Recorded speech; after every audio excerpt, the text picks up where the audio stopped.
Assalamualaikum warahmatullahi wabarakatuh. Halo teman-teman semua, perkenalkan nama saya Alisa Sekanumi Ramadanti dengan NIM 3320039. Guna memenuhi tugas inovasi psikoterapi, di sini saya akan menceritakan mengenai pengalaman yang pernah dialami oleh salah seorang rekan saya. Kita sebut saja beliau dengan inisial A. A adalah seorang mahasiswi di salah satu perguruan tinggi di Indonesia.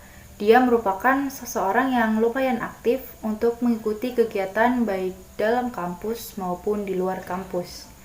Di salah satu organisasi yang dia ikuti, dia memiliki jabatan sebagai seorang sekretaris, sehingga tak jarang banyak dari teman satu organisasinya yang sering menghubungi dia untuk meminta surat ketika sedang ada kegiatan dalam organisasi. Tetapi si A mengaku sering ditegur dengan teman satu organisasinya karena dianggap selalu mengabaikan panggilan telepon dari teman-temannya itu. A termasuk orang yang sulit untuk dihubungi lewat telepon, dan ia mengakuinya.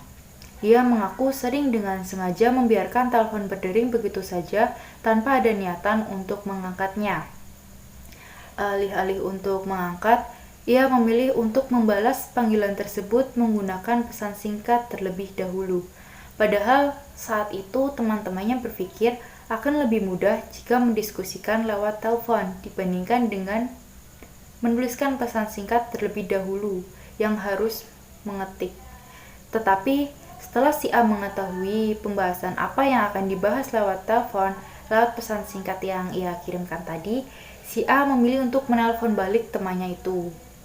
Jadi si A ini selalu merasa ketakutan jika ada seseorang yang menelponnya.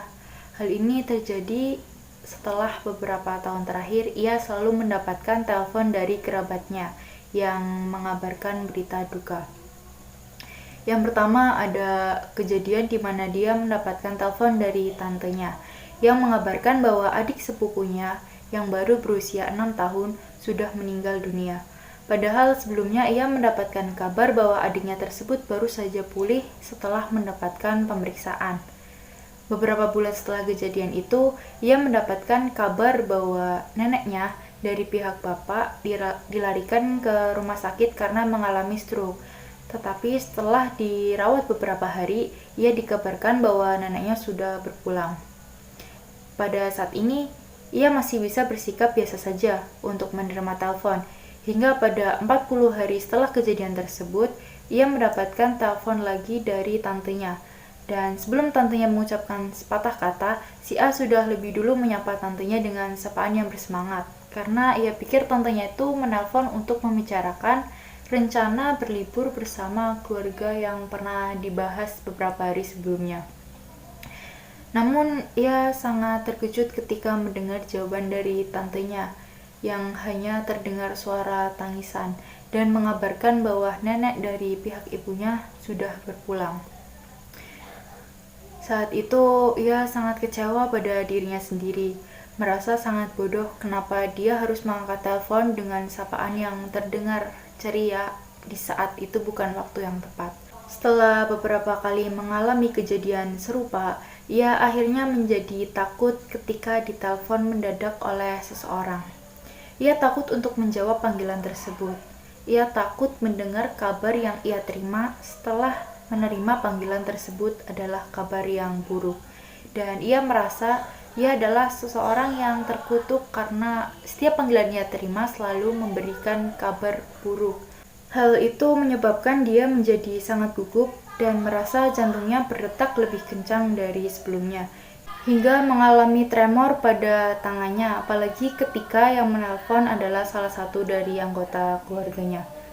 Ia takut belum siap untuk mendengar kabar buruk apa yang akan ia terima ketika ia mengangkat telepon.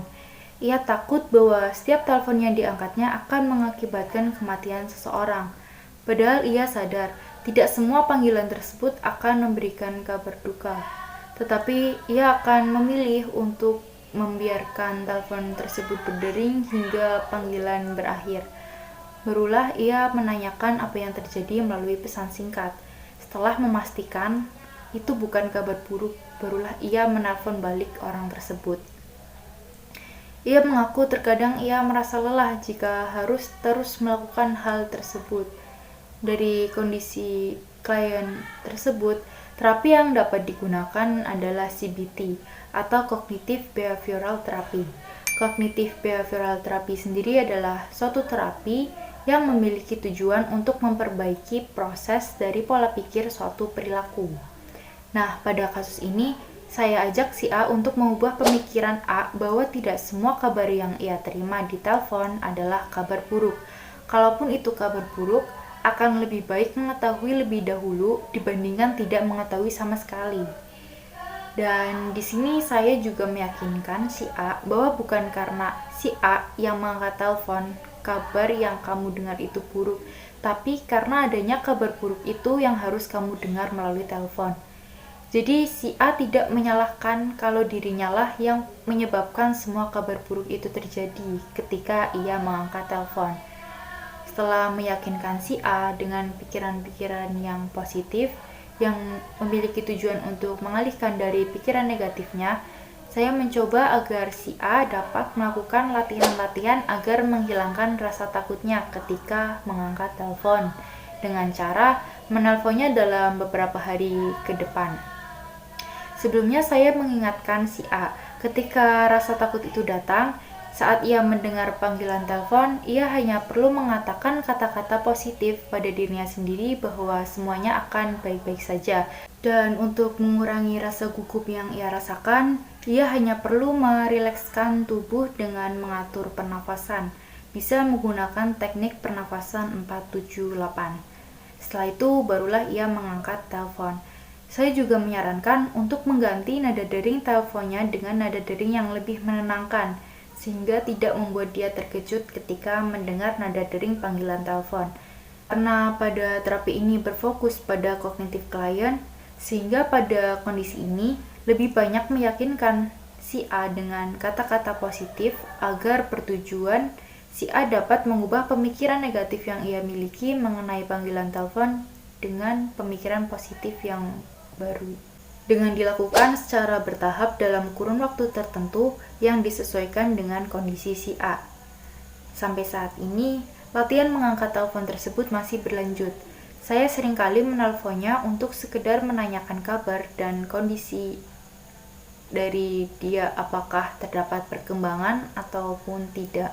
Dan sejauh ini, si A sudah tidak mengabaikan panggilan telepon, meskipun masih membutuhkan waktu yang cukup lama untuk mengangkatnya. Dari pengalaman yang dibagikan si A ini, dapat disimpulkan bahwa si A memiliki gejala kecemasan untuk mengangkat telepon. Nah, untuk mengurangi gejala-gejala yang serupa, kita dapat menggunakan teknik CBT yang sudah dijelaskan sebelumnya. Jadi, sekian yang dapat saya sampaikan. Kurang lebihnya mohon maaf. Wassalamualaikum warahmatullahi wabarakatuh.